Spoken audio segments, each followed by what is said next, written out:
So what is the right age to start a business these days? Is it 20 or 30 or 40? But what if I told you that there's no real age limit when it comes to starting your own business, and that you can start your business even long before you turn 20 or even finish primary school?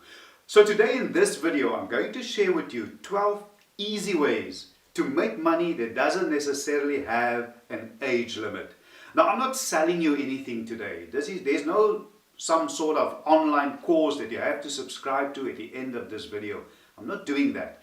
I'm just going to give it to you for free. It's mahala. It's not going to cost you anything. Although there's one thing that I want you to note, very importantly, please stay tuned till the end of this video, because I'm going to share with you the do's and the don'ts. It's for your own safety and it's your responsibility. And also, please involve your parents and let them watch this video with you, and don't do anything without their consent. Maybe just one thing I would like to ask you before we start. I'm not charging you anything, but can I kindly ask you to please subscribe to my channel, to like this video, to share it, and leave your comments in the comment section below. I think the very first one for me, the very first way that you can make money very easily is by offering a garden service, by cleaning people's gardens, mowing their lawns with a lawnmower or a weed eater, as we say here in South Africa. That's just the easiest way to start. And just to give you some advice, you might ask, but where do I start? Whose lawns and gardens do I clean? You know what you can do? All neighborhoods, streets, they have WhatsApp groups. Speak to your parents. Ask people that you know. Start with the neighbors. People in your own street. Advertise on your WhatsApp group or on the neighborhood WhatsApp group, or even on Facebook, on Instagram. You guys are everywhere. So just use those social media avenues to advertise your business and the services that you are offering. You know, I also start, a lot of these things I'm going to share with you, I did myself as well. And don't worry about what people would say, specifically your peers. Sometimes it's so embarrassing to ask for a job or to be seen working in someone else's garden, especially when you are young. I know, I was there. I remember, I think I was in grade 10, standard 8 then, and a good friend of mine, his name is Paul Macias. Me and him, we worked in one of our teachers' gardens. He stayed in Peniel. We worked in his gardens. It was so embarrassing for us because our peers made fun of us. But you know, I made money. It taught me a valuable principle of working for what I want. And it helped me to do some other things as well. And I was so happy for the opportunity to be able to do it. But the important thing is, I made money. And that is what you really want to do. You want to make money. You want to start your investment portfolio. It starts there. It's the principle that counts. So what you can do, you start with your neighbors, you start with friends and family, use your sphere of influence and your circle of friends, and that's how you can start this garden servicing business. And also, very importantly, remember the safety. When you work with a lawnmower and a weed eater, make sure that you know how it works. And you know, don't be put off when you walk in your street and you see, you know, this person's garden is already so beautiful. I'm not going to ask them if I can work in their garden. You know, if a child or a teenager have to walk past in our street now and ask me to work in my garden, which is immaculate, I wouldn't say no. I would feel, you know, I would feel guilty. I mean, use that to your advantage. There's not a lot of young people out there that has entrepreneurial initiatives, has entrepreneurial drives. We know that they tend to be not want to work, not want to take initiative. So somebody like that, I mean, I would feel too guilty to say no to you. I would most probably use your services. And just another point, you can make, if you want to know how much you can charge for it. Now, I know we're in South Africa, but I mean, people watch my video from all over the world. Here in South Africa, I mean, for people to cut my lawn, I normally pay about 350 Rand, which is about $22, $23, maybe 24, I'm not sure. And number 2 is digitizing photo albums. Now, the way that you can pitch this to potential clients is you can always tell them, what if your house burned down? Now, God forbids, but that's the way that you can pitch it. And you know, play on people's emotions. And there's nothing really wrong with it because it's a reality. what if your house burns down? What if, all those memories over all the years of the children and grandchildren will be gone. And by digitizing photo albums, you can always offer to digitize it for them and store it on a USB, on a CD, or even in the cloud, and maybe just give them the password, etc. And the way you can do this, in the olden days, before apps were in, it was quite a tedious process, but now it's so easy. You go to the App Store and then you download an app, a scanner app. You can scan it. It's easy. It's simple. You scan the photos and you can always charge either per photo or per album, whatever. But it is an option. Now I've seen, and there's a lot of people that will associate with what I'm going to share with you now. I've seen 4-year-olds teaching grandpa how to use a smartphone. So I know you can do this. And once again, to get clients, it's easy. Don't reinvent the wheel. Start with your sphere of influence, with your friends' parents. Start with with people in your street, people in the WhatsApp groups, on social media, people that you know. If you start in your street, family, people that you know, your friends, sphere of influence, you will at least, even before I'm finishing with this sentence, you will have 20, or know that think about 20 people that you can approach for this. And the way that you can charge here, it's difficult. I haven't really done it myself. I've done it for myself, but I haven't paid anybody for it. But I guess you might charge per photo or maybe per album, but you can work it out depending on how much time, or maybe even per hour. So it depends on how much time and effort it will require. And number 3 is selling personalized items. Here I'm talking about mugs and cups and t-shirts, pillowcases. The list is really endless. And you can personalize these for weddings, for birthdays, for businesses, etc.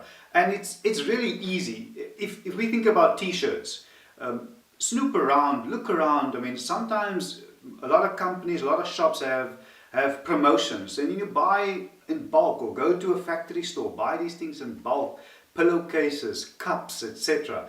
And people love that. You buy it for cheap, you personalize it, and then you add your value, you add your profit to it. And I know people will definitely buy your stuff and be interested in it. That's just our human nature. If we see something that is uniquely me, it is made specifically for me. I'm not part of a bulk. I'm not part of mass production. This is just for me. And as a child, as a teenager, if you approach me, I would be more inclined to say yes. And you can take it one step further. You can approach businesses and add a business slogan, etc. Even if you print t-shirts, you guys are clued up with technology. You go onto Google, you search for catchy phrases or for funny quotes, and you just print it on it. And use your creativity. And this is a way that you can definitely make money. And when it comes to those things, it's difficult to say how much money you can make of it. Only thing I will say, I think it will be more than okay if you make at least 100% profit. So if the t-shirt with the printing and all those other things, if it costs you 120 Rand, you sell it for 240 Rand. But once again, if you do it, if you approach adults and other people with this as a child, as a teenager, I know I'm repeating myself here all the time, but people won't say no to you. They just don't. And if they do, they don't have a heart. And number 4 is doing video editing for YouTubers. Now, to those of you who have been following my journey from the start, I uploaded my first YouTube video on the 23rd of May this year, 23rd of May 2020. And I must share this with you. Before that, I think my channel, if you go onto my channel and under the About, it will show you something, a year like 2015. But I just opened the channel then, but my first video was uploaded the 23rd of May. But if I have to go back, honestly speaking, I had no clue how to start, how to do editing, how to thumbnails and editing and record. I had no clue where to start. And there's a lot of YouTubers, small YouTubers I know watching my channel as well. They will 100% relate to what I'm sharing with you now. I didn't know what to do, where to start. I was a complete novice. I was blank completely. I remember in the beginning I searched online and I found someone. I paid them 3,500 rand for a 1.5 hour consultation just on, don't ask me what it was about. It was supposed to be about telling me what to do, where to start, editing YouTube videos, etc. But I paid them 3,500 rand for 1.5 hour consultation. It didn't work at all. It didn't work for me. So eventually I went onto YouTube. I taught myself how to edit YouTube videos. And you know, editing takes even, I don't have very technical videos like lots of special effects and stuff. But even my video, this video, takes me at least 4.5 hours to edit. I know, it sounds almost unbelievable. It takes me about 4.5 hours to edit. Now I like doing what I'm doing now, but honestly speaking, I don't like editing. It's a tedious process. And I would be more than happy, personally, to pay for someone to edit my YouTube videos. Now this is more of a specialized job. You need some sort of experience, you need some sort of training. But let me put it to you this way. If I could taught myself to do this, you are much more tech savvy than I could ever be. You can do it.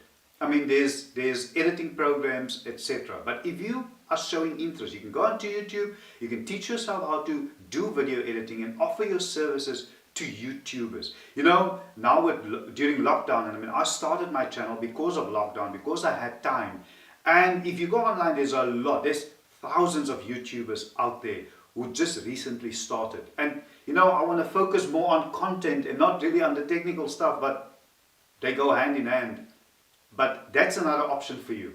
If you can become and offer your services to edit YouTube videos for YouTubers, promise you, you will make money.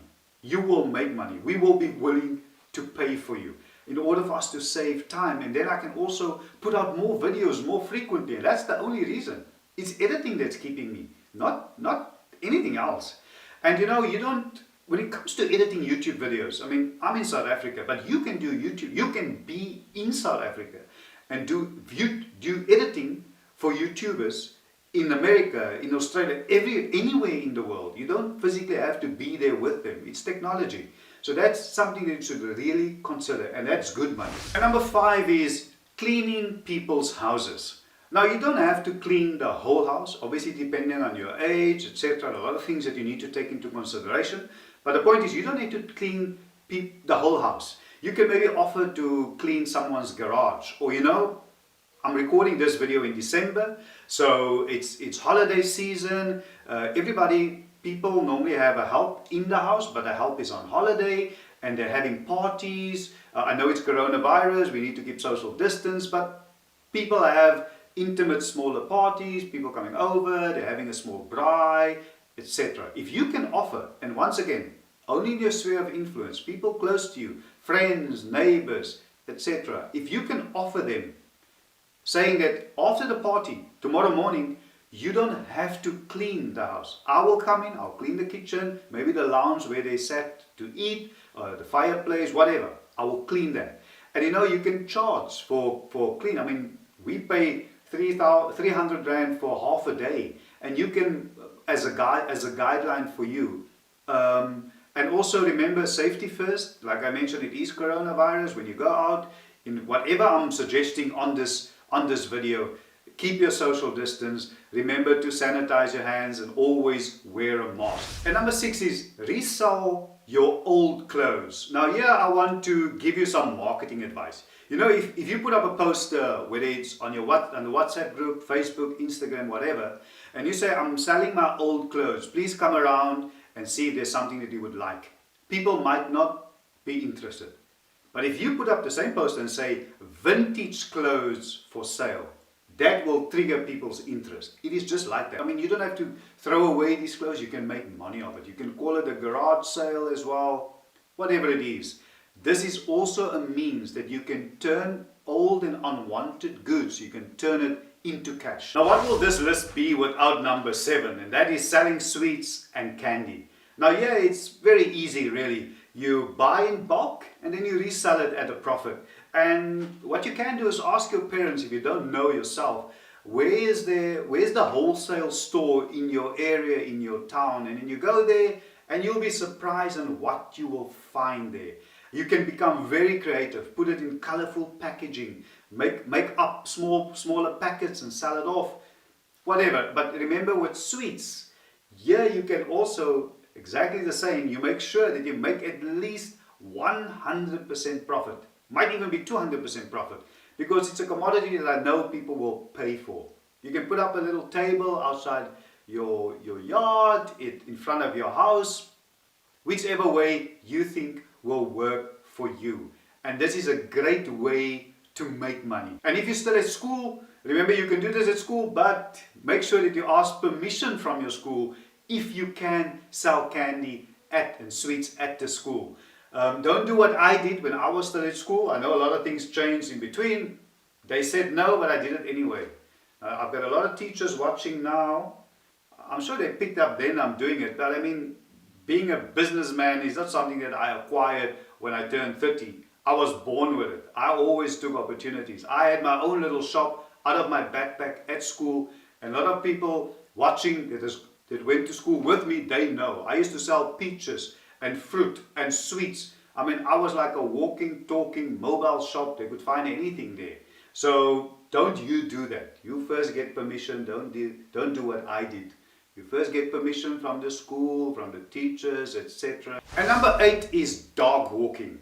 Now, me growing up, I would have never imagined that walking other people's dogs will become a business one day. And this is specifically applicable in middle class areas. I mean, I find that I come across a lot of people advertising, looking for people to look after their dogs, whether they go on holiday or going out on a date. Because, you know, for some people, and I'm sure for everybody, it should be that way, that a dog is an extent of the family. It's a four-legged baby, a four-legged child. So people really want somebody to take good care of their dogs. It's part of their family. So that's one service that you can definitely offer in your neighborhood. And just go once again online, look in the local newspaper. People always advertise looking for people to walk their dogs or to look after their dogs when they go on holiday or on a date, etc. And number 9 is babysitting. Now, this is also a definite option that you can consider, but it will be more applicable if you are an older teenager, because a baby is quite a big responsibility to take on. And the same principle apply. I mean, people, they work, they want to maybe go on a date, or maybe just the parents just want to take the night off, want to go somewhere, etc. And that is where you can offer your services. But let me give you a small little competitive edge, what you can do. And I remember, I mean, last time we in our house made use of a baby, somebody looked after our babies. Their services was more than 10 years ago when my son was still small. But what you can do is, to give you that competitive edge, is go do a course, a first aid course, specifically aided around babies. And it's easy. You can check with your doctor, your GP, go check up with the fire department, with the Department of Health, or even at your local hospital. Go find out where you can do, or St. John's, or find out where you can do a course like that. And just think about it. I mean, I take it from me. If I were to consider using a babysitter for whatever reason, and I have one babysitter on the one hand who's just, I mean, is a teenager, a little bit older, responsible, etc. And on the other hand, also more or less the same age, responsible, but this one has done a first aid course, specifically aided around babies, but just, I mean, subconsciously, I will have more peace of mind. And I think it's pretty obvious which one I will use. And just to go back on, I remember when we used to use babysitters, and I mean, I'm talking about 10 years ago. Money-wise, I think we paid round about, it was about 30 Rand per hour then. But I mean, this is 10 years ago. I'm not sure what the prices are and the scales are at the moment. But I'm sure you can figure it out and work around it. But babysitting is a definite option for you to earn and make some extra money. Before we get to number 10, can I please kindly ask you to subscribe to my channel, to like this video, to share it, and leave your comments in the comments section below. I'm specifically looking forward to your comments on ideas and ways that you think that I've missed out on that we can suggest to teenagers and children how they can earn and make some money, and I'm really looking forward to that. It's easy to subscribe. Just hit that subscriber button in the bottom right hand corner of your screen. Please ensure that you hit the all notifications, and that way you will be notified and won't miss out whenever I upload new content. So number 10 is cleaning or washing cars. Now this is also a classic one, but it works. And what you can do, once again, you know the people in the street, you know families, start there, start in the local WhatsApp group, start with the neighbors, go offer your services to them. You know, once again, if a child or a teenager came to my house offering to wash my car, I will even allow them to use my water, my cleaning materials, all of that. And I will still pay them for it. And number 11 is, another option for you to make money is to make home cooked meals. You can make, whether you bake something, whether you make food or bake cakes, etc. There's a big market for it. And also the same marketing principle apply here. It's like I said earlier, you can sell old clothes or you can sell vintage clothes. Here you can just sell food, or you can sell with the prefix home cooked food. People like that. And last but not least is tutoring. Maybe you are good at a specific subject like mathematics or science, or maybe you're good at a musical instrument. You can use that to make money. You know, my daughter, she's been doing and giving piano lessons since she was 15 years old. And I mean, she's got students that's her age, younger than her, and people, adults also coming for piano lessons. And just to give you an indication on price-wise, I think that you can charge between, say, 250 or 200 to 300 Rand per hour per lesson. And I mean, this is a great way to be rewarded for your skill. And as I mentioned in the beginning of this video, there's a few do's and don'ts that I want you to pay particular attention to. Do inform your parents and ask them permission first. Don't set unfair rates. Be reasonable with your pricing. Do advertise your products and services. Don't work with strangers. Do business with people you and your family know and trust. Don't be rude or impolite to customers. Always smile and say thank you, even if they didn't buy anything. Do impress your customers with your honesty and diligence. Don't agree to do a job you cannot do. Know your own skills and limits. Do ask for help from your friends or parents when necessary. Don't go to dangerous neighborhoods and places to offer your products and services. Be accompanied by an adult at all times. Do ask for your school's permission if you're planning on selling there. Don't do anything that will endanger or harm yourself or others. Do save your hard-earned money. And last but not least is, don't forget, you are still a child, and enjoy your childhood to the fullest. Thank you so much, everybody, for once again joining me on today's episode. It is always a pleasure, and I really enjoy spending time with you all. Please remember to subscribe to my channel, to like this video, to share it, and leave your comments in the comment section below. It's easy to subscribe. Just hit that subscriber button in the bottom right hand corner of your screen, and ensure that you hit the all notifications, and that way you will be notified and won't miss out whenever I upload new content. Thank you so much, and I will see you soon. Bye for now.